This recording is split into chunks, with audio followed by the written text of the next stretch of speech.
In the waning autumn of 1888, the Ozark Hills of southern Missouri lay wrapped in a kind of hush that only comes when harvest has ended and the first hints of winter creep down from the north. The land had always been quiet here, broad sweeps of prairie broken by stands of walnut and oak, the soil rust red where farmers had cut through its crust, and the air heavy with the smoke of drying corn. Yet that year locals spoke of a different silence, one that seemed to seep into the bones of the land itself. They said it began in late September, when the last of the harvest moon faded, and it deepened around a newly built structure just beyond the town limits of Barton Hollow, a narrow valley settlement wedged between the Osage and White River routes, home to barely 300 souls. The structure was a church, modest but oddly imposing, its clapboard sides painted a stark white that caught the moonlight in unsettling ways. It was called, with an air of reverence or perhaps irony, the Church of the Silent Sisters. The church had been founded only months earlier by a small group of women who claimed a calling not from any diocese or synod but from dreams, repetitive visions of a white house in the woods where the voice of heaven would speak through silence. Its leader, Sister Agnes Harrow, was a widow of 39, originally from Illinois, who had come to Missouri after the death of her husband in the Rock Island rail collapse of '85. By all accounts, she had been a practical woman once, a midwife and lay nurse, but after the accident that took her family, her neighbors began to whisper that she no longer slept. They said she spent nights kneeling by her window, staring out across the fields as though waiting for someone to call her name. By the time she arrived in Barton Hollow in early 1888, she had already gathered a small following of women, most of them bereaved or abandoned, and they moved into a converted farmhouse together, praying in shifts and refusing to speak except during the readings of scripture. Locals first pitied them, then mocked them, and finally grew uneasy when stories spread that their services took place at midnight, illuminated only by tallow candles and accompanied by long intervals of silence that could stretch an hour or more. When the Church of the Silent Sisters opened its doors, officially on the first Sunday of June 1888, the town's curiosity overcame its suspicion. 42 residents, farmers, their wives, a blacksmith, even the postmaster gathered to attend the inaugural prayer. It was said that the sisters spoke little, only motioning for the congregation to kneel and listen. No sermon was given, only a passage read softly from the book of Habakkuk. "The Lord is in his holy temple. Let all the earth keep silence before him." Witnesses recalled that the words echoed strangely in the rafters, as if the building itself were speaking them back. When the service ended, the sisters filed out wordlessly, faces pale beneath their black veils. Within weeks, attendance dwindled. The novelty had worn thin, replaced by rumors that animals refused to graze near the churchyard and that travelers heard singing from within on nights when no one was seen entering or leaving. By early November, frost had settled over the valley and the hills turned gray under low skies.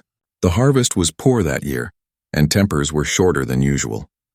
When Sister Agnes sent word that a special prayer vigil would be held for the cleansing of the land and the silencing of grief, few expected more than the usual murmured psalms. But the invitation carried an uncanny urgency. It was hand-delivered to each household on parchment paper, signed in a trembling hand, and sealed with red wax pressed with the imprint of a cross turned sideways. It promised deliverance through stillness. Despite their misgivings, 42 locals came again on the night of November 9th. The vigil was to begin at dusk. The congregation arrived in wagons and on foot, wrapped in wool coats and scarves against the cold wind sweeping from the north. The church windows glowed faintly from within. Those who passed by the next morning said the light had still been burning just before dawn, but by mid-morning it was gone. No one who entered the church that night was ever seen alive again. The disappearance of 42 townspeople would shake Missouri to its core in the following months, but in those first hours the reality was slower to settle. A boy named Samuel Cray, age 11, claimed he had seen a faint procession of figures leaving the church just before sunrise. 42 of them, he said, walking single file into the woods, led by women in black. The sheriff dismissed it as childish fancy. Yet when the church door was finally opened at noon, the interior told another story.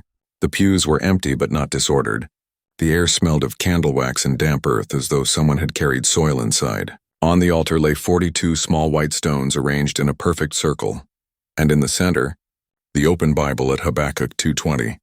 There were no footprints beyond the threshold. No wagon tracks in the road leading away for days. Search parties combed the surrounding woods and hills. They found remnants of campfires, scraps of cloth, even a woman's shoe half buried near the riverbank, but no bodies, no signs of struggle. The women of the order, the Silent Sisters themselves, had also vanished. Their farmhouse stood abandoned, beds neatly made, hearth swept clean, a pot of dried herbs still hanging over cold ashes. Inside a locked chest in Sister Agnes's room, investigators found a collection of letters, most written in the same hand, though none addressed or signed. Each began with the same line, "When the voice ceases, the truth shall appear." Newspapers seized on the story.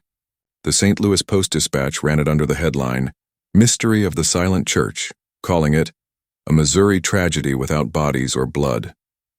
Clergy from neighboring towns declared it an act of madness, blaming the influence of spiritist heresies that had swept through rural communities after the war. But others, farmers, widows, laborers, saw in the story a reflection of their own weariness. The late 1880s were years of drought and debt across the Midwest, years when faith was often all that remained to hold a family together.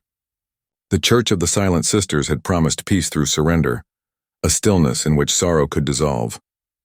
Perhaps, some said quietly, they had simply walked away into the wilderness, seeking that peace beyond human reach. In December, as snow covered the valley, the investigation shifted from hope to reckoning. The county sheriff, Elijah Boone, ordered the church sealed and posted a deputy on watch. Yet the night after Christmas, the deputy reported hearing faint singing from within, a low, wordless harmony that rose and fell with the wind. When the door was forced open again, the stones on the altar had been rearranged into the shape of a cross, and a single wet footprint, bare and small, marked the floorboards near the threshold. Boone resigned 3 days later, claiming his nerves were spent. By the new year, the church stood empty and abandoned, its paint blistering in the cold. But silence, once invoked, has a way of lingering.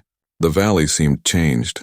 Livestock refused to graze near the creek that ran behind the church, and travelers on the Springfield Road reported strange echoes when passing through Barton Hollow. The few remaining townsfolk left by spring, leaving only a handful of homesteads scattered across the ridges.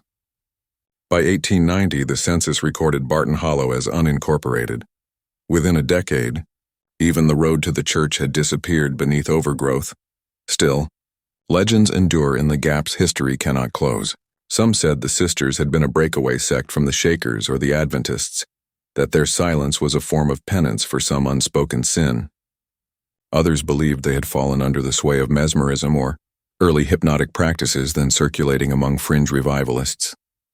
A more enduring rumor claimed that beneath the church lay a hidden cellar, built from stone quarried before the war, where the sisters conducted rituals of isolation, locking themselves in for days, fasting and waiting for visions. When the Missouri Historical Society surveyed the site in 1912, they found no evidence of such a chamber, only a faint depression in the earth where the foundation had rotted away. Yet artifacts recovered nearby, wax seals, fragments of white cloth, a rusted lantern inscribed with the initials AH, suggested something deliberate, not accidental, in their vanishing. To historians, the episode remains one of the strangest unsolved mass disappearances of the 19th century. To those who lived through it or their descendants, it became something quieter, harder to name, a wound in the memory of a landscape. The Ozark wind still carries stories of a church that prayed itself into silence, of 42 souls who sought the voice of heaven and found only echoes, and somewhere between faith and fear, between grief and the longing for peace, Missouri's fields keep their own counsel, whispering the same question that haunted every survivor of that winter. What did they hear in that silence before they were gone? Silence before they were gone. By the first thaw of 1889, the story of the Church of the Silent Sisters had spread far beyond the valleys of Missouri. It reached Kansas City first, carried by a telegraph line operator who claimed to have known one of the missing farmers personally.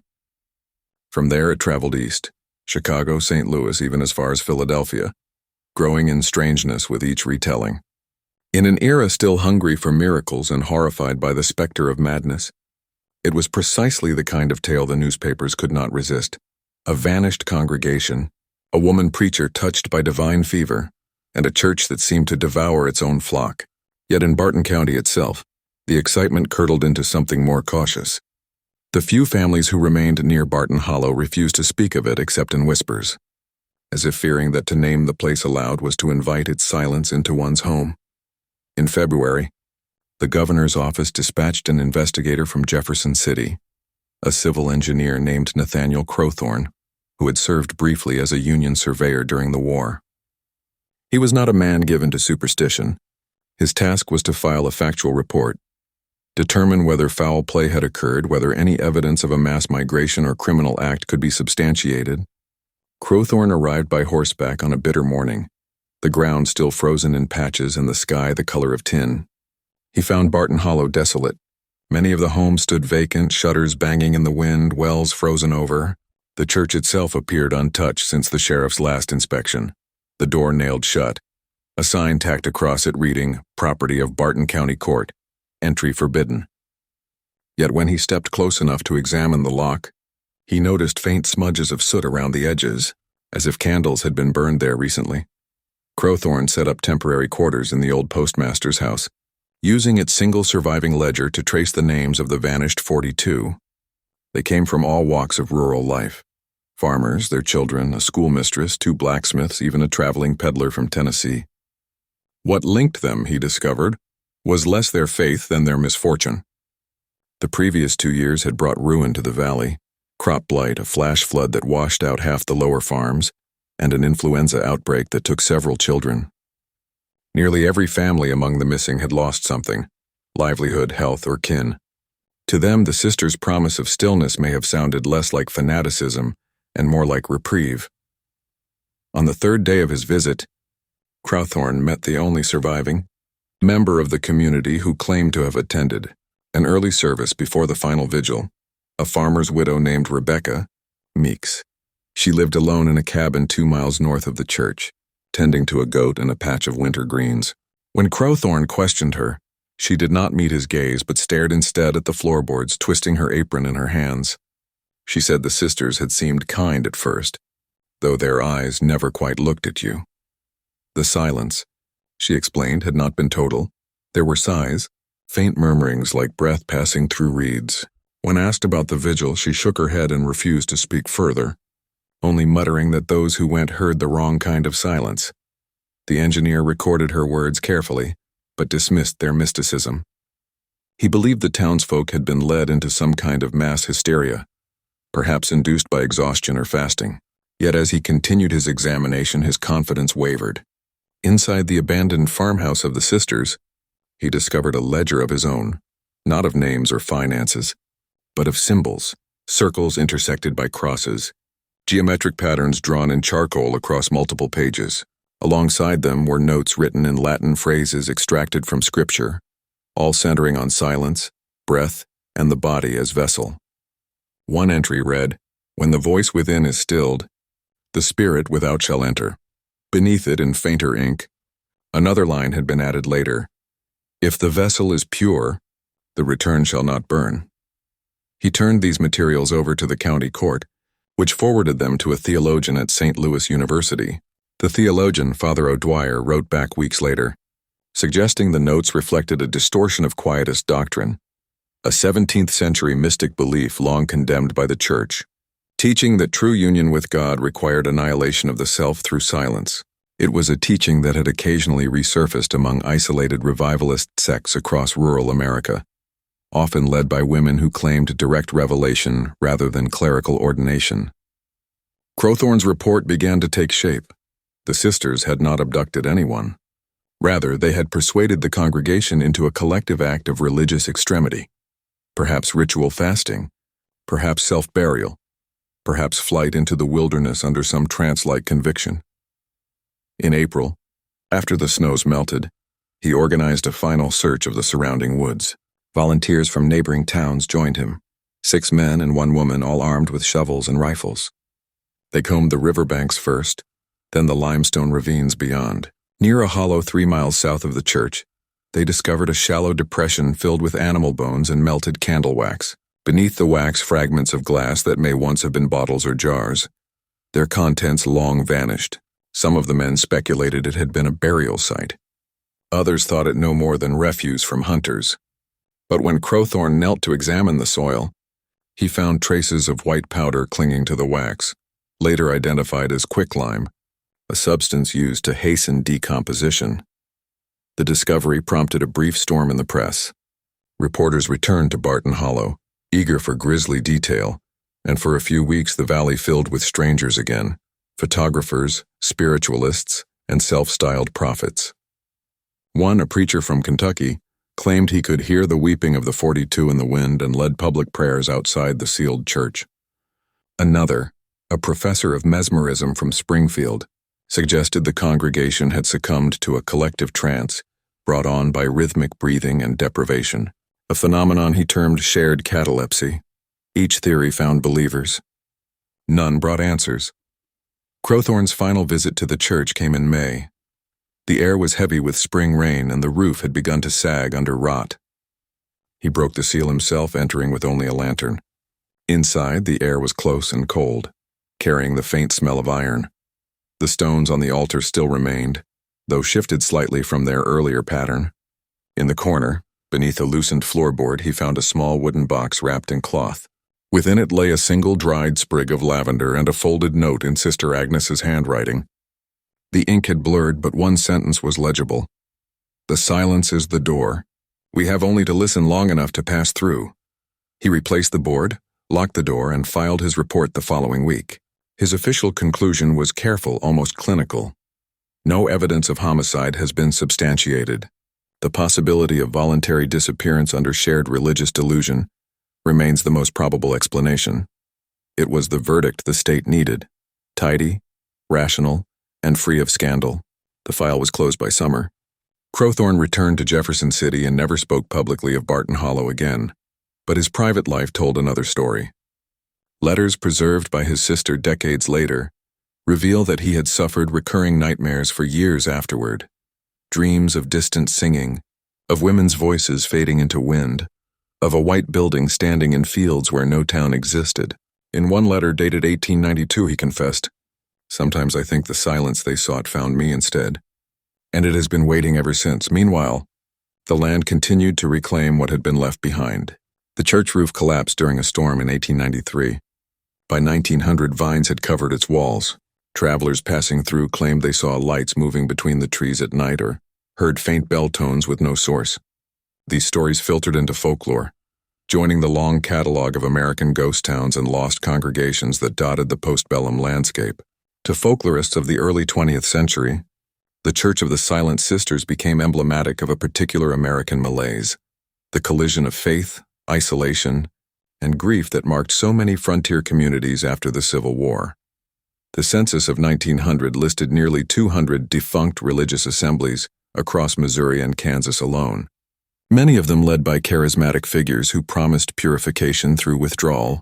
Most ended quietly, their members dispersing. Barton Hollow was merely the one that left no trace of where its faithful had gone. Yet not everyone accepted that erasure. In 1905, a descendant of one of the missing, Elias Corbin, the nephew of a vanished farmer, returned to the valley seeking closure. He found little more than rubble, but locals in the nearest surviving town told him of a curious habit among hunters. When they passed through the hollow at dusk, their rifles would sometimes misfire, and their dogs would refuse to follow.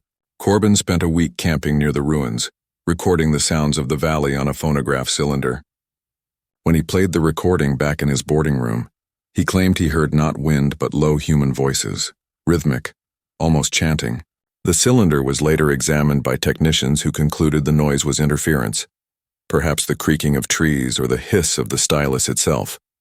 But Corbin swore it contained words. He kept it until his death, and the cylinder, cracked but still labeled Hollow Silence 1905, remains in the archives of the Missouri Historical Society today. Missouri Historical Society today. By the turn of the century, Barton Hollow had become a cautionary tale told to children of the danger of false prophets and the seduction of despair. Yet beneath the moralizing, something quieter persisted. A recognition that those who entered the church were not mad but mourning, searching for stillness in a world that offered none. They had lived through war, famine, and loss. Their silence may have been less surrender than protest, an attempt to create a peace that civilization itself had denied them. In that sense, the Church of the Silent Sisters was not an anomaly, but an expression of its time, an echo of every widow who prayed without words, every farmer who knelt over barren soil and waited for an answer that never came. As the 20th century dawned, the valley was absorbed into private farmland, its boundaries redrawn, its name forgotten on official maps. Yet in the oral histories collected decades later, the pattern endured. A church built by grief, a congregation consumed by silence, and a land that never quite stopped listening. And somewhere beneath that soil, perhaps, lay the memory of 42 people who stepped forward together into stillness, believing that if they could only be quiet enough, the voice of heaven might finally speak. By the 1910s, America's hunger for the past had taken on a different shape. The frontier was gone, and the nation's ghosts, the towns, the tragedies, the unnamed graves, had become curiosities for a new generation of scholars and writers trying to trace the soul of a country still unsure of its own reflection. The story of Barton Hollow and the Church of the Silent Sisters resurfaced in this climate, not as a current event, but as a mystery half swallowed by time. To those who found it, the tale read like a parable too deliberate to be real. 42 people vanishing in unison, a church dedicated to silence, and a leader whose name, Agnes Harrow, sounded more symbolic than human. Yet in dusty archives and forgotten county ledgers, researchers began to notice that the records were uncomfortably specific. The church had existed, the names of the vanished were registered, and the foundations of that white building could still be traced on old survey maps, drawn before the turn of the century. One of the first to revive the case was a historian from St. Louis named Clara Whitcomb. She was part of a growing field of women historians who, barred from most university posts, worked independently, traveling county to county to collect oral histories. In 1911, she arrived in Barton County armed with a notebook, a phonograph, and a curiosity that would not fade. Her interest in the Silent Sisters began as part of a broader study on female-led religious movements of the postbellum interior, a topic considered fringe by her male contemporaries. What she found in Barton Hollow, however, resisted categorization. The locals who spoke to her, descendants of those who had fled the valley after the disappearances, treated the subject not as history, but as contagion. They warned her not to stay after sundown, not to visit the ruin where the church once stood, and above all, not to listen if she heard singing near the trees. Whitcomb, pragmatic and trained in rational inquiry, dismissed these cautions as folklore. She lodged in a farmhouse near Lamar and began walking the valley each morning, sketching the terrain and comparing it to the 1880s plat maps. To her surprise, the old survey coordinates aligned almost perfectly with a shallow basin, now overgrown with sumac and wild grass. Beneath the growth, she uncovered what appeared to be the cornerstones of a rectangular foundation. White limestone, each block carved with faint grooves resembling letters or numbers. When she traced one with her pencil, she realized it was not a numeral at all, but a repeated symbol, a simple circle bisected by a line. The same motif that had appeared in the sisters' surviving ledger decades earlier. That discovery shifted her research from curiosity to obsession. Over the next month, she gathered testimonies from aging witnesses and second-hand accounts preserved in letters. A few mentioned the sisters' curious use of silence not only in worship but in daily ritual. Meals taken without speech, days spent in isolation, communication through gestures or written verses of scripture. One elderly farmer told her that Sister Agnes had once described sound itself as the wound of creation, a phrase that appeared again in Whitcomb's later writings. Others recalled strange practices surrounding burial and birth. Infants briefly taken from their mothers and placed in the church's basement for blessing through quiet. The sick brought there to hear the stillness. The farther Whitcomb dug, the more she sensed that Barton Hollow's tragedy had less to do with disappearance than with the pursuit of something absolute, a kind of radical purification that sought to erase the noise of the world altogether. Her notes from that period read like the journal of someone drifting between faith and investigation. "It is not madness I find here," she wrote in 1912, "but a yearning so deep it consumes itself." These were not witches nor criminals, but people who mistook silence for salvation. She speculated. that the sisters had been influenced by the holiness revivals sweeping through the rural South during the 1880s, movements that emphasized direct communion with God, unmediated by clergy or ritual. In some isolated communities, this fervor had blurred into mysticism. In Barton Hollow, cut off from rail and telegraph, it may have deepened into something darker. In the summer of 1912, Whitcomb persuaded a small archaeological team from the University of Missouri to accompany her to the site. They excavated what remained of the foundation, uncovering several iron nails, fragments of glass, and a rusted bell clapper buried in silt. The soil near the altar yielded traces of candle wax mixed with calcium oxide, the same quicklime found years earlier. But the most unsettling discovery came when a student unearthed a sealed earthen jar near the northern wall. Inside was a scroll of parchment remarkably preserved.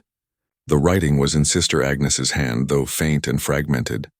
It appeared to be a kind of covenant or statement of purpose. In silence we hear what speech defies. In stillness we pass the veil. The rest dissolved into illegibility, but the final line was clear. Let the earth close where heaven opens. The find made brief headlines across Missouri. For a few weeks, newspapers speculated that the scroll was evidence of a mass suicide pact. Clergy condemned it as heresy, while some spiritualist circles hailed it as proof of an early American mystic tradition. Whitcomb, dismayed by the sensationalism, retreated from public comment. Yet privately, her letters show that she had begun to doubt the official version of events.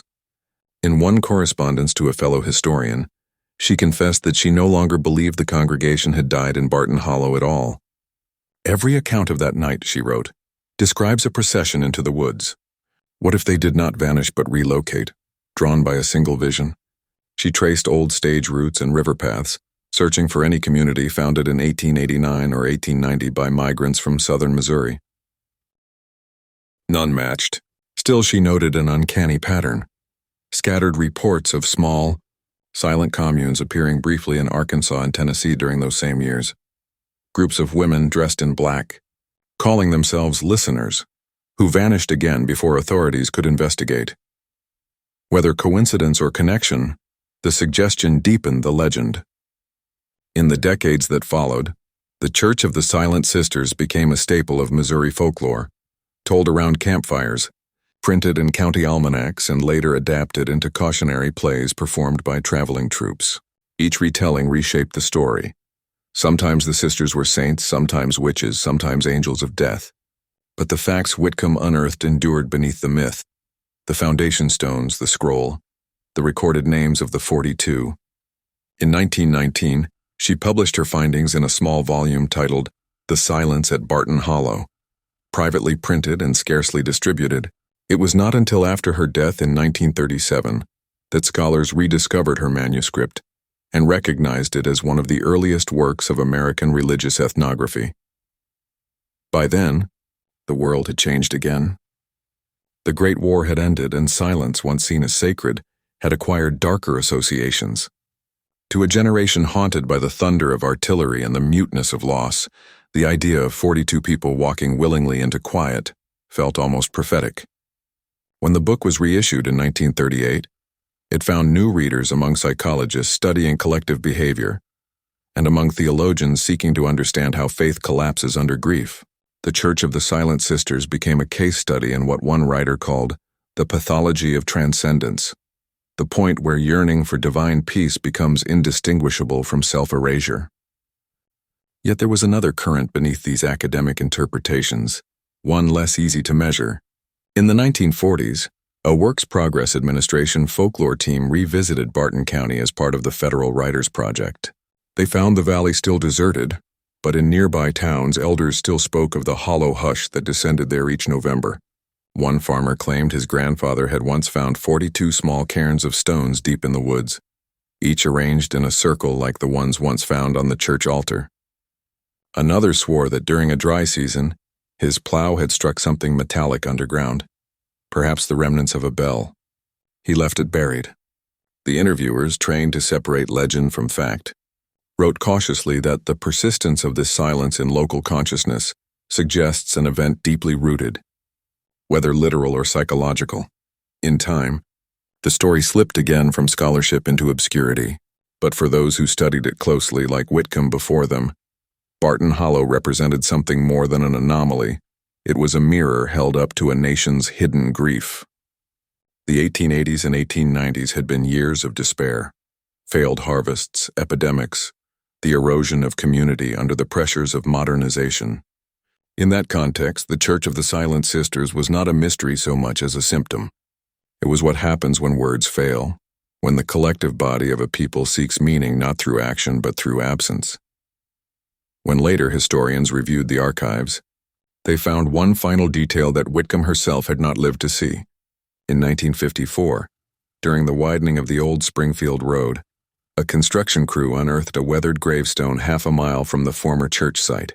It bore no name, only a date, 1888, and beneath it an inscription so faint it was almost unreadable. Under sunlight, the workers made out a phrase chiseled in irregular script: "Be still and know." No remains were found beneath it. The stone was sent to the county museum, where it sits today without label or explanation. To stand before it now is to feel something of what Clara Whitcomb must have felt more than a century ago, a sense that history, like silence, holds its own gravity. The Church of the Silent Sisters may never yield its final truth, but perhaps its meaning lies not in the disappearance itself, nor in the legends that followed, but in what it reveals about the fragile boundary between faith and longing, between grief and the desperate hope for peace, and in that quiet stretch of Missouri soil where the wind still moves through the trees with a sound almost like breathing. One can almost believe that somewhere in the distance, the echo of those 42 prayers still lingers, answerless, but unforgotten. By the spring of 1889, the Church of the Silent Sisters had become both shrine and scar, an emblem of reverence for the missing and a wound that would not heal. Snowmelt trickled down the bluff, seeping into the hollow foundation where prayers once echoed, carrying with it the scent of damp limestone and something metallic beneath. The land itself seemed restless, shifting underfoot as if the earth had grown weary of holding its secret. Local men, farmers, masons, and rail workers, had built the temporary fence that ringed the property, but by April the rails leaned, warped by frost and neglect. Crows perched upon them, indifferent witnesses to the slow collapse of structure and meaning. Those who still came to the site did so silently, leaving tokens on the church steps: a child's shoe, a torn ribbon, a Bible page torn from Psalms. The state had not yet closed its inquiry, though few believed anything new would come of it. Sheriff Thomas Bricker, who had led the original search, walked the perimeter one last time that spring, pausing where the main doors once stood. He removed his hat and bowed his head, not in prayer but in resignation. For months he had insisted that the answer lay somewhere within the parish's own walls, that faith itself had turned inward and devoured its congregation. Yet the only certainty was absence, and it hung over the valley like fog, thick, persistent, impossible to see through. The rail line expansion that summer brought fresh eyes to the area, surveyors and engineers who knew nothing of the church's history. They camped near the ridge and spoke of laying new tracks to connect to St. Louis, their laughter echoing across the hollow. But at night a few reported strange acoustics, a kind of whisper that followed the wind through the valley. They assumed it to be a quirk of the terrain until one evening, when one of their own, a young engineer from Kansas City, failed to return to camp.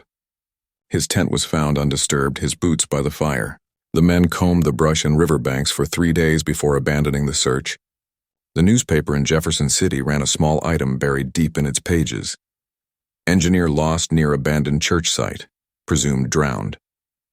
No one in town protested the official version, but privately, many whispered that the church had claimed another. It wasn't superstition so much as inevitability. The land felt marked, its silence no longer peaceful but predatory. The marsh that bordered the hill had deepened after the spring rains, swallowing fence posts and erasing the old road that once led to the chapel. Where there had been gravel and wagon ruts, there was now only mud, a dark, swallowing mud that seemed to have no bottom. In the nearby township of Hollow Creek, the story continued to fester. The people could not forget the faces of those 42, though the details of their disappearance grew blurred around the edges. The local reverend, a man named Elijah Mather, had come to the area a year after the incident, inheriting a fractured flock. He avoided mentioning the Silent Sisters directly in his sermons, but his parishioners brought them up nonetheless. "They prayed too hard," some muttered. They asked to see God and he answered, said others.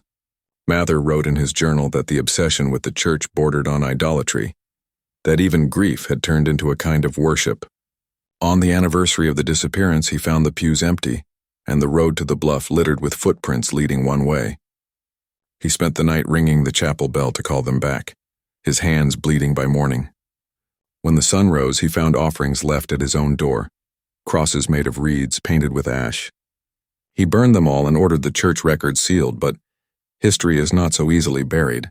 In the absence of truth, folklore had stepped in, weaving its roots through the facts until no one could tell which belonged to which. Throughout the summer, traveling preachers and revivalists began to appear, drawn by the whispers of divine mystery. They called the site the Gate of the 42, and some claimed it was holy ground, a place where the veil between worlds had been pierced. Farmers who sold them provisions reported hearing sermons shouted into the night, hymns that rose and fell like storms. Others said they saw lights moving through the trees, lanterns perhaps, or something else. When one preacher drowned trying to cross the flooded hollow, the county sheriff issued an order forbidding public gatherings near the ruins. But faith, when mixed with fear, becomes a force that does not obey law. Within months, word of the Silent Sisters had traveled beyond Missouri, carried by itinerant pastors and dime novelists alike. The tale mutated in each retelling. Some said the congregation had ascended, others that they had been taken underground by ancient spirits. Newspapers printed sketches of the church surrounded by spectral figures. The truth had become unprofitable. Myth paid better. The local archives, however, still held remnants of something more human and tragic. Letters written by Sister Abigail Thorne, dated just weeks before the disappearance, described increasing unrest within the congregation. She mentioned a division of spirit, a disagreement over the nature of silence itself. Some believed their order's vow required total withdrawal from the world, speech, contact, even movement beyond the chapel walls. Others argued that their silence was meant to heal the noise of a broken age, not escape it. Her final entry, found in the rectory's remains, was half-burned and nearly illegible, but one line endured. If we cease to speak to one another, we cease to exist. Scholars later debated whether her words hinted at dissent or prophecy. Either way, they became the last verifiable message from within the Church of the Silent Sisters. Autumn brought the first storms, and with them, new destruction. The roof beams of the church collapsed entirely, leaving only a skeletal outline of stone. A photographer from St. Louis arrived to document the ruin, his images later published in an architectural journal under the caption, "The Devoured Sanctuary." The photos showed the apse still intact, a single stained glass window miraculously unbroken. It depicted Mary Magdalene kneeling beside an empty tomb, her face uplifted toward an unseen light. In the glass, some claimed they saw other faces, blurred, distorted reflections that did not belong to any saint. When the photographer's assistant developed the plates, several were found fogged with strange smears as though the camera itself had trembled. He refused to return to the site, claiming he heard breathing within the lens. The images circulated through the state, drawing more curiosity seekers. Each left their own mark upon the land, trampling the grass, chipping pieces of stone for souvenirs. The sacred had become spectacle, and the hill no longer knew quiet. Winter arrived early that year, freezing the marsh and silencing the birds. The hill stood bare under a skin of frost, its contours stark against the pale sky. The few who passed it on their way to neighboring towns said it looked like a ribcage, the church its heart long removed. Hollow Creek fell into economic despair. The river froze solid, the grain mill shut down, and families began moving eastward. Yet, as always, a handful remained. They said the valley still called to them in dreams, that they woke hearing their names spoken in voices both familiar and strange.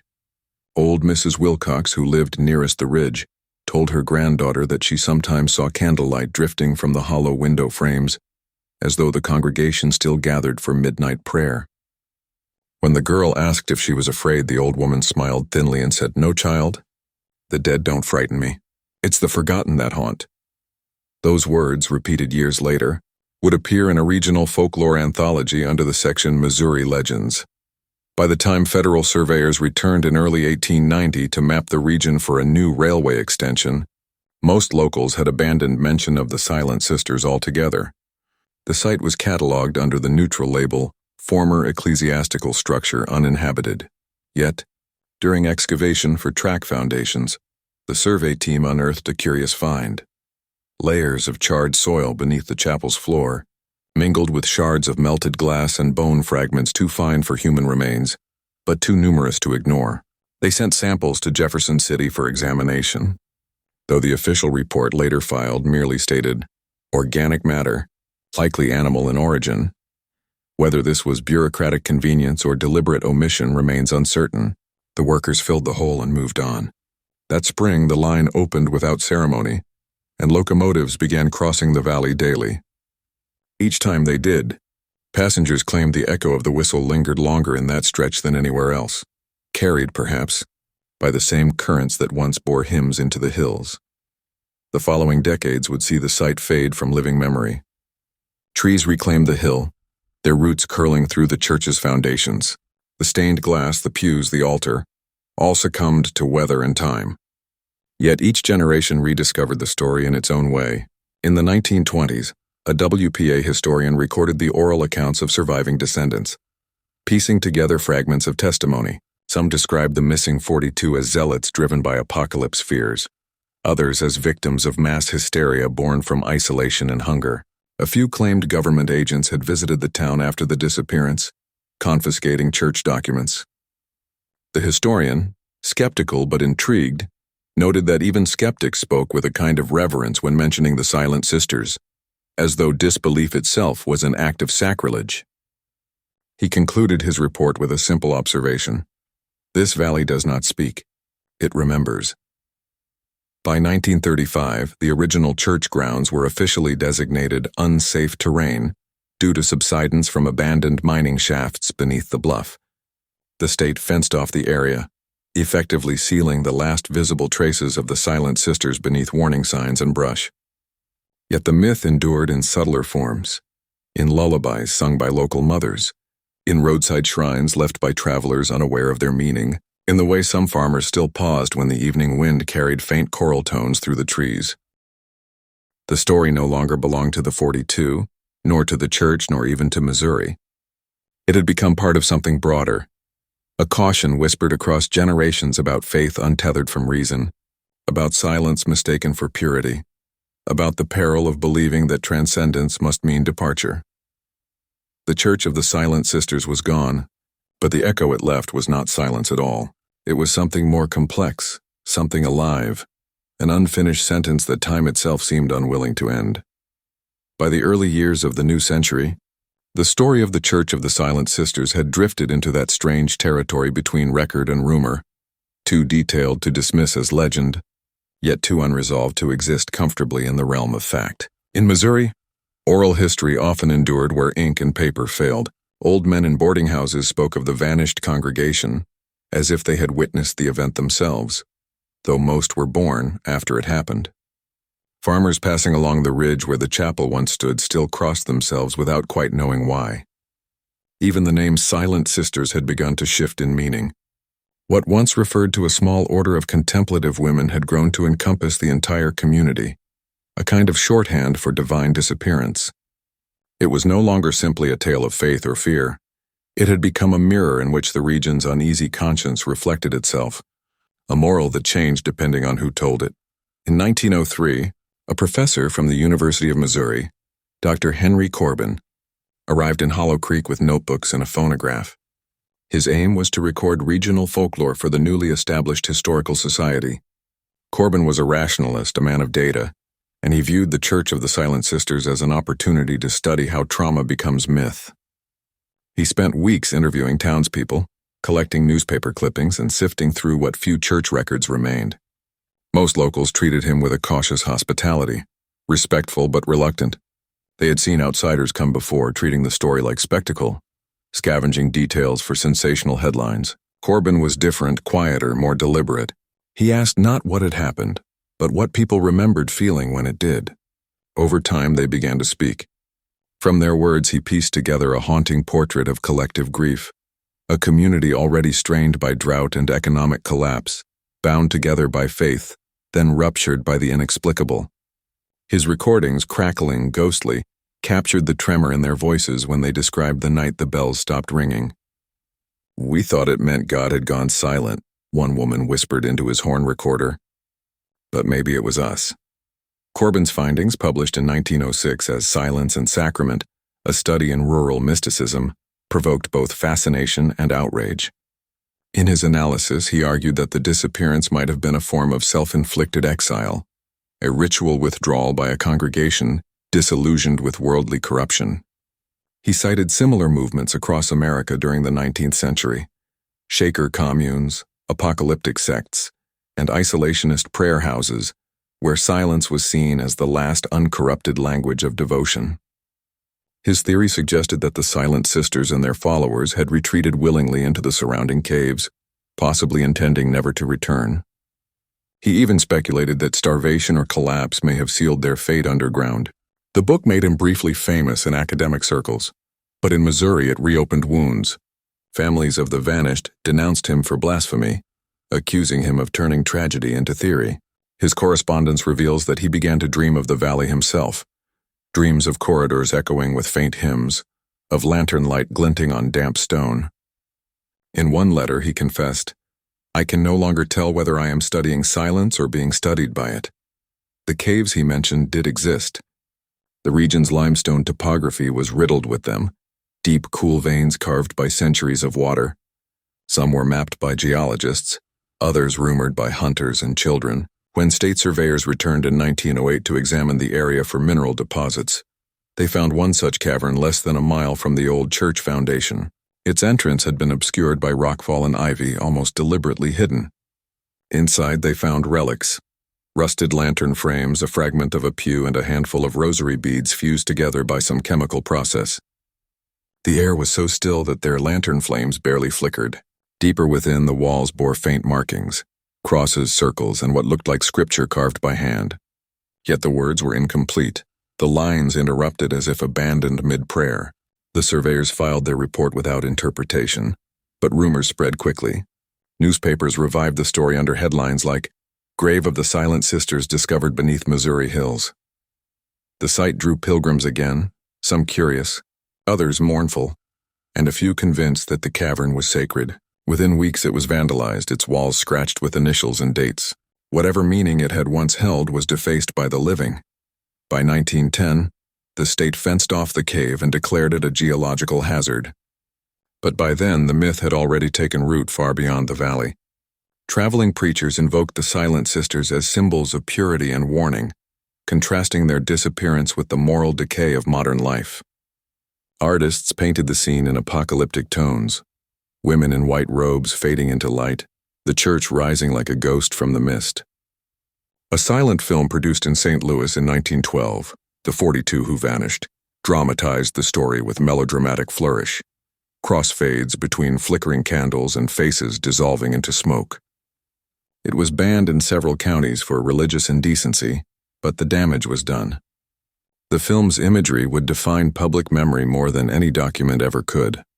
Those who had lost family in 1888 now watched actors reenact their pain for entertainment. Hollow Creek grew bitter toward outsiders once more, its residents retreating into privacy and distrust. The physical remnants of the church continued to decay, yet even decay seemed incomplete there. In 1915, a wildfire swept through the region, consuming barns and homesteads. When it reached the ridge, witnesses claimed the flames changed behavior, splitting around the church's footprint, circling like a ring of light before dying out. Firefighters found the grass around the ruins singed but unburned. The story spread quickly, interpreted by some as divine protection, by others as proof that the place was cursed. The soil, when tested later, showed unusually high mineral content, perhaps the residue of melted stone from the original collapse. But to the people of Hollow Creek, science only deepened the mystery.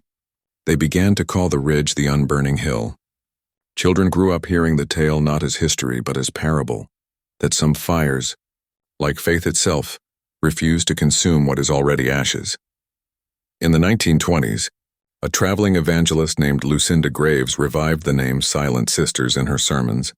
Though her version bore little resemblance to the original order, She preached that the sisters had been taken by angels for their unwavering devotion, and that those who listened in silence could still hear their voices between thunderclaps.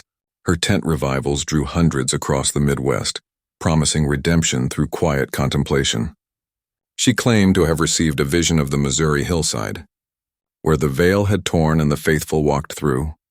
When she visited the site herself in 1927, accompanied by reporters, she found only a fenced pasture and the faint smell of rain.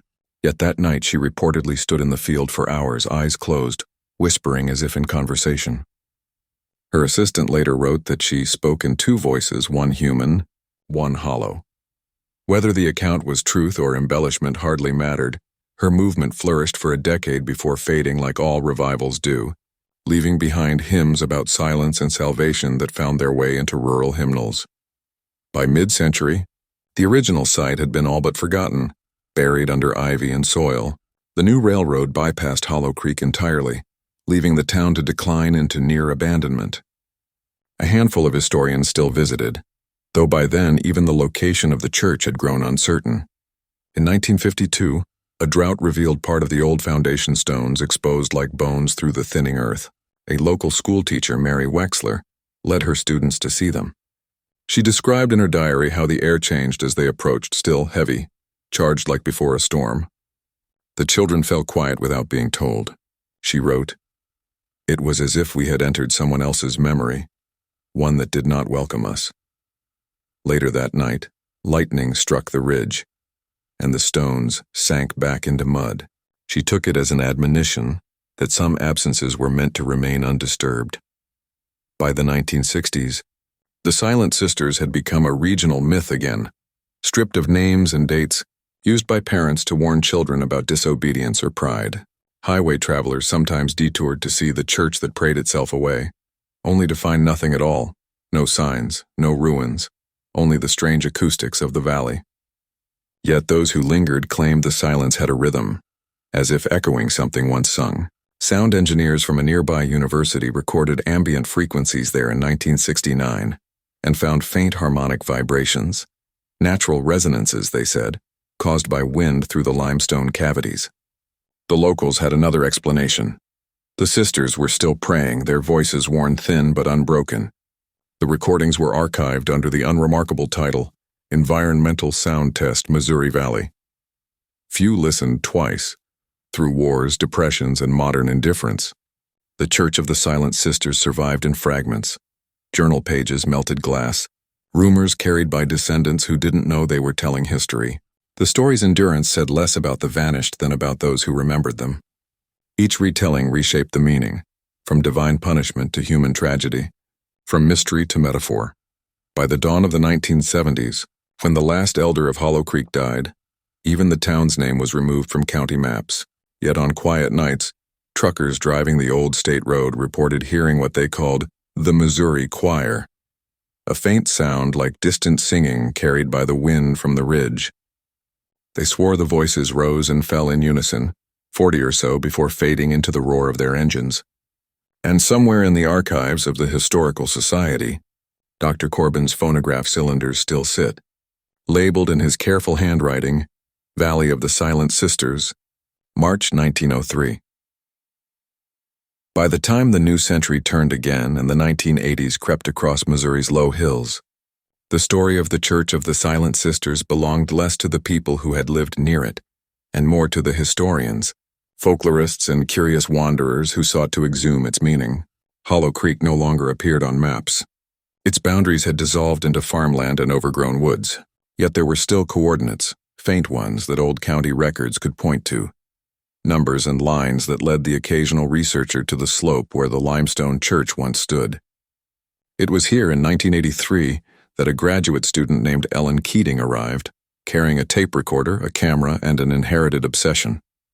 Her grandmother had been one of the last residents of Hollow Creek before it emptied out, and Ellen had grown up hearing fragments of the story like lullabies. She was studying religious withdrawal movements in postbellum America, but what she sought at the ridge was not data. She wanted sound, evidence perhaps that the valley's reputation for silence was more than metaphor. Her notebooks, later found in the university archive, tell of days spent among cicadas and dust, the air so heavy that it seemed to muffle every step. She describes the uncanny acoustics, how her own breathing would echo back from unseen hollows, how distant thunder could sound as if it were underground. On her second evening, she set up her tape recorder near the spot she believed to be the foundation's edge, based on an 1890 railway survey map. The first 2 hours captured nothing but the wind. The third hour, however, contained what she called a patterned interval, a faint rhythmic swell resembling voices rising and falling in distant harmony. The tape's magnetic hiss made certainty impossible, but she played it again and again, convinced that something deliberate pulsed beneath the static. 42, she wrote in the margin of her notes, though she offered no explanation. That number had long been a symbol of obsession, appearing in every retelling, every attempt to measure the void the church had left behind. When Ellen submitted her preliminary findings to her faculty advisor, the university classified them as acoustic anomaly recordings and filed them away. But her discovery leaked to a local paper, which ran a brief story titled, "Echoes of the Silent Sisters Heard Again." Within weeks, amateur paranormal groups began flocking to the site. They came with portable recorders, divining rods, and cameras equipped with infrared film. The ridge became a nighttime pilgrimage ground, less of faith than of curiosity. Some claimed to have captured chanting, others sudden temperature drops or flickering orbs of light. A documentary crew from Kansas City even attempted to film a segment, though their equipment repeatedly malfunctioned, the audio tracks corrupted by bursts of static. They abandoned the project after one crew member fell ill with pneumonia and swore he had dreamed of a church made of breath. In their absence, the site grew wilder still. Vines swallowed the old fence posts, and the soil, perpetually damp, turned black as ink. Ellen herself did not return to Hollow Creek after that summer. In later interviews, she admitted that the experience had unsettled her, that the silence there was too aware. She continued her research into communal mysticism and went on to publish several respected papers, but she never again mentioned the sisters. Yet her recordings continued to circulate, copied and recopied by enthusiasts who treated them as relics. By the 1990s, cassette versions of the Missouri choir tape were sold in occult bookstores and traded at academic conferences. Each generation of duplication, adding more distortion until the line between human voice and mechanical error was impossible to discern. Some listeners described feeling faint or disoriented after hearing it. Others said it calmed them, like a lullaby buried in static. A few swore that if one played the tape backward, a single phrase could be heard repeated softly, "We did not leave. We did not leave."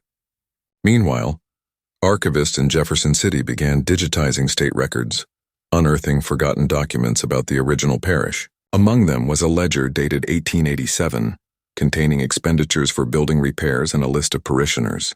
The final page, smudged with ash, included a series of unfamiliar names, none of which appeared in census records or baptismal registries. Some bore notations beside them, unspoken, absent, with the sisters.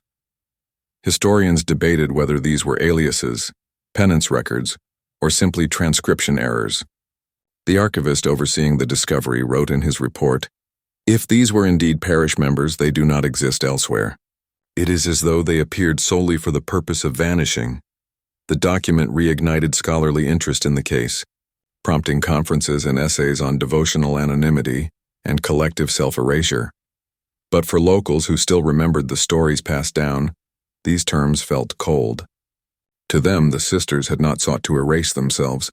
They had sought to speak in a language beyond sound, and in doing so, crossed a threshold that others mistook for disappearance.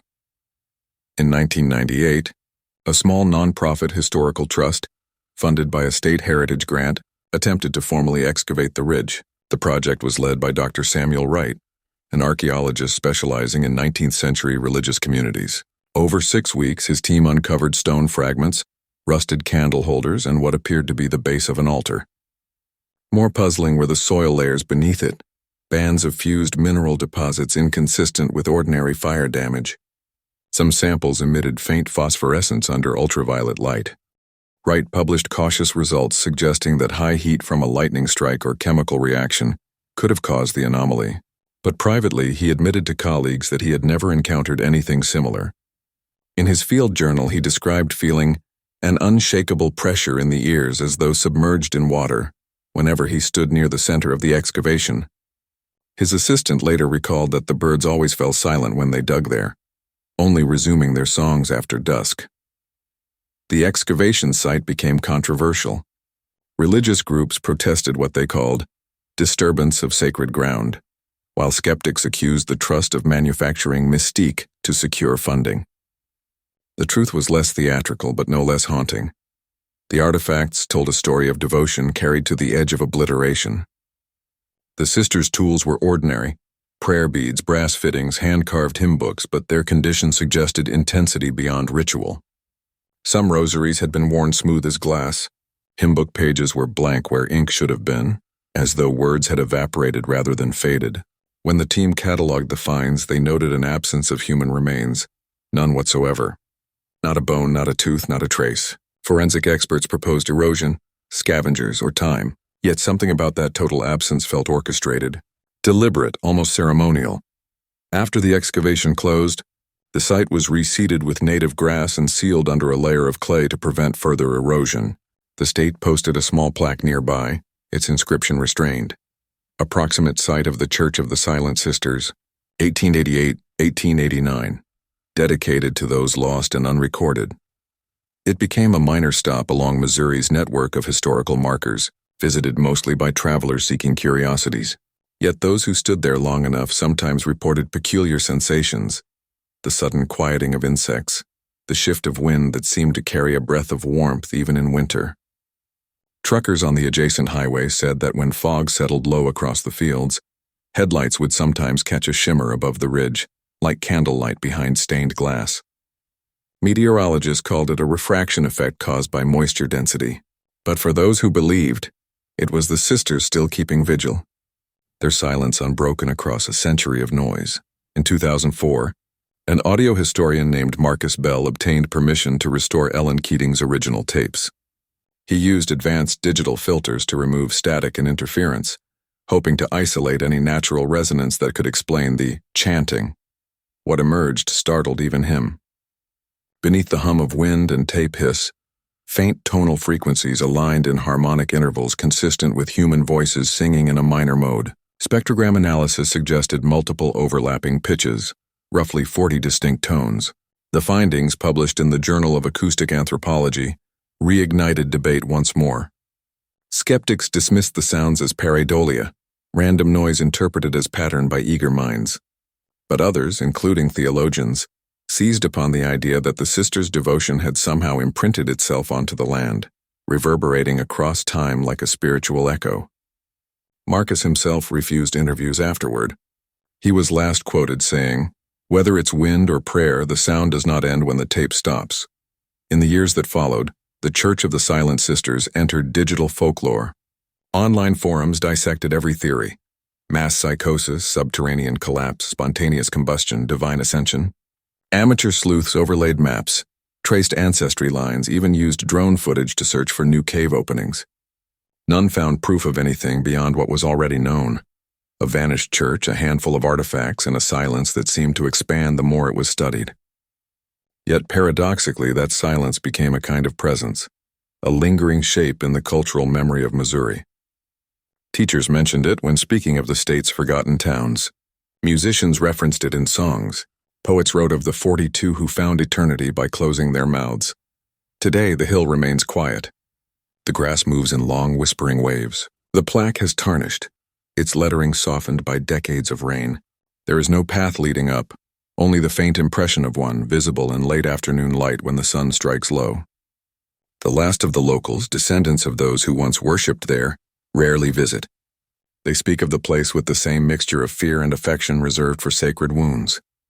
To them, the Church of the Silent Sisters is neither tragedy nor miracle, but a reminder that faith, when taken to its farthest edge, becomes indistinguishable from disappearance. And when the wind moves across the valley, carrying its low harmonic sigh, it seems to say what history could not record: that silence, once born of devotion, has learned to live forever. By the spring of 1891, the Church of the Silent Sisters was more ruin than refuge. Its roof sagged inward like a weary spine. The bell tower a hollow throat that hadn't spoken in years. The valley had reclaimed it. Vines coiled through broken windows. Wild ivy curled over pews, and the Missouri wind whispered through the splintered boards where hymns once rose. Yet it was not abandoned. People still came. They didn't come to pray but to remember, or perhaps to prove to themselves that the 42 souls who vanished had ever truly existed. Some brought offerings. A locket, a page from a Bible, a rusted horseshoe, tokens left on the cracked altar where the candle wax still clung in thick, petrified tears. They said the church hummed at night. Not with wind, but with breath, steady, low, like a choir rehearsing beneath the floorboards. The townsfolk of Lanton stopped walking that way after sunset. Mothers kept their children away from the path that led through the hollow. Still, every few months, someone curious enough, or desperate enough, found themselves standing before its door, hand trembling on the latch, listening for proof that silence could speak. The county's official investigation had long been closed, filed under unexplained disappearance. Sheriff Milton was dead by then, his body found face down in the river, coat pockets stuffed with stones. Some whispered it was guilt, others called it retribution. But the truth never found its voice. A new generation of deputies tried to reopen the matter in the 1890s, when the last surviving sister, Agnes Meyer, died in a sanatorium outside St. Louis. Her death certificate listed consumption, but the attending nurse recorded something else in the margin. Patient recited psalms in sleep, always stopping before the word Amen. Her remains were returned to Lanton, but her coffin was sealed with iron nails and buried outside consecrated ground. When the gravediggers lowered her down, one claimed the earth trembled faintly as though rejecting her. A thunderstorm followed, tearing through the valley, uprooting trees and flooding the road that led to the church ruins. After that, no one doubted that whatever had begun in 1888 had not finished. It had only gone underground. In the early 1900s, a traveling priest named Father Matthias recorded an account after visiting the site. He was not a man easily frightened. He had ministered through plague and war, yet his journal entry described an unease that settled not upon the body, but within the mind. He wrote of finding the pews arranged in a spiral, as though someone or something had dragged them inward toward the altar. The spiral, he noted, was perfect, its radius precise to the inch. In the center stood a single object, a white veil stained brown at its hem pinned to the floorboards with an iron nail. He touched it and claimed the wood beneath was warm. He left at once, but before departing he knelt and whispered a blessing for the dead. He said the silence responded, an echo not of sound but of pressure, like the church itself was breathing, waiting to be named. When Father Matthias returned months later, his hair had turned gray. He never spoke of what he'd seen again, though he continued to send alms to the Lanton parish for the rest of his life. By 1920, Lanton had nearly vanished from Missouri maps. The population dwindled after a series of crop failures and an outbreak of scarlet fever that locals insisted began near the church grounds. The fields went fallow, the school closed, and the post office burned in an accidental fire that no one witnessed ignite. Only a handful of families remained, their children growing up with stories about the 42 who disappeared, stories told in whispers beside fireplaces, as if the wrong tone might call them back. One child, years later, became a historian at the University of Missouri. His name was Thomas Givens, and in 1947 he published a small monograph titled Faith and Silence, The Lost Congregation of Lanton Hollow. It was scarcely read outside the state, but within its pages lay the most complete reconstruction of the event. Givens had gathered witness accounts, newspaper fragments, and one particularly haunting letter, written by a woman who had moved away a month before the tragedy. Her letter described dreams of a white fire blooming behind my eyelids, and of hearing her sister's voice from within it. The sister, she noted, had been one of the 42. What made Givens' work enduring wasn't proof, it was implication. He concluded that the Church of the Silent Sisters had been less a cult than a reflection of the times, a frontier community stretched thin by famine, disease, and isolation, searching for order in chaos. The sisters' vow of silence, he argued, was born not of mysticism but of exhaustion, a belief that the only way to hear God again was to stop speaking altogether. Yet in that stillness something darker gestated, hysteria, mass suggestion, or perhaps the sheer human need to make meaning of suffering. He never speculated on what physically happened inside the church that night, though his final line hinted at a conclusion too fragile to print. "There are silences," he wrote, "that do not come from the absence of sound, but from the abundance of it. Voices layered so densely they become a single, perfect hush." When Givens died in 1953, his daughter donated his papers to the university archives. For decades they gathered dust, until in 1982 a graduate student stumbled across them while researching rural religious movements. Her name was Lydia Vaughn. She drove to what was left of Lanton, a few stone foundations, a road sign shot through with bullet holes, and the skeletal remains of the church. She brought a tape recorder and captured the ambient noise for her thesis. The recording begins with wind, crickets, and the faint creak of timbers shifting, but 5 minutes in, the tone changes. The background hum deepens, oscillating in rhythm, too regular to be random. Spectrographic analysis later showed a repeating frequency, roughly equivalent to 42 overlapping voices. Vaughn dismissed it as wind resonance, though she admitted in her notes that she had never encountered natural harmonics that behaved like that.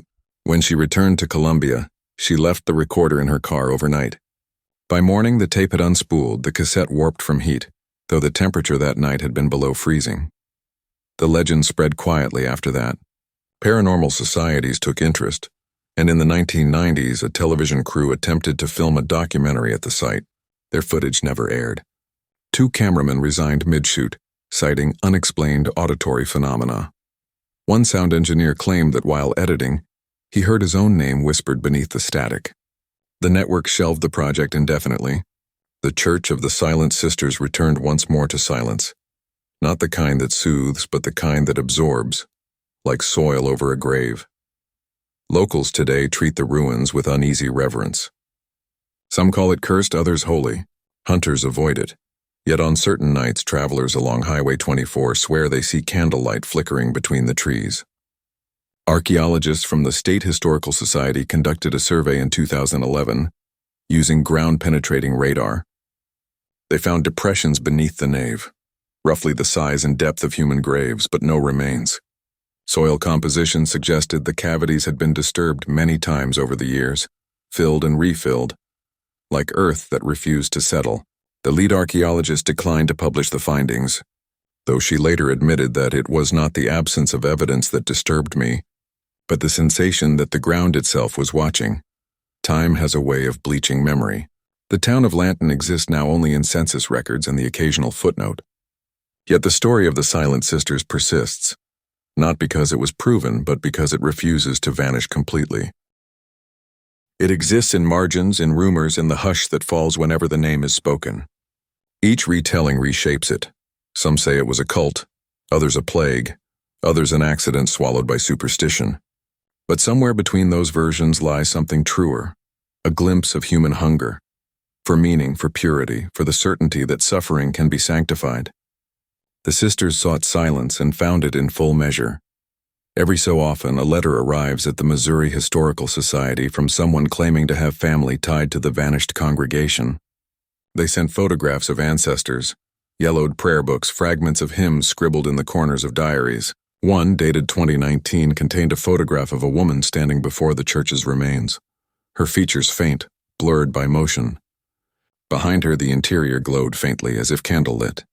The sender wrote only one line beneath the image: "We still keep the silence. What lingers in Lanton is not horror in the common sense. It is something quieter, more insidious, the echo of devotion turned inward until it consumes itself."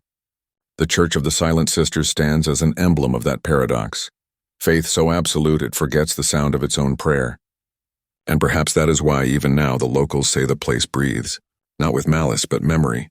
The valley remembers even if the world does not. In that hollow, time folds over itself. The hymns rise again in invisible harmonies, the 42 voices blending until all distinction dissolves, 42 becoming one, and one becoming silence. So the story ends where it began, in a quiet Missouri town, where a congregation once gathered to seek God in stillness, and found only their own reflection staring back.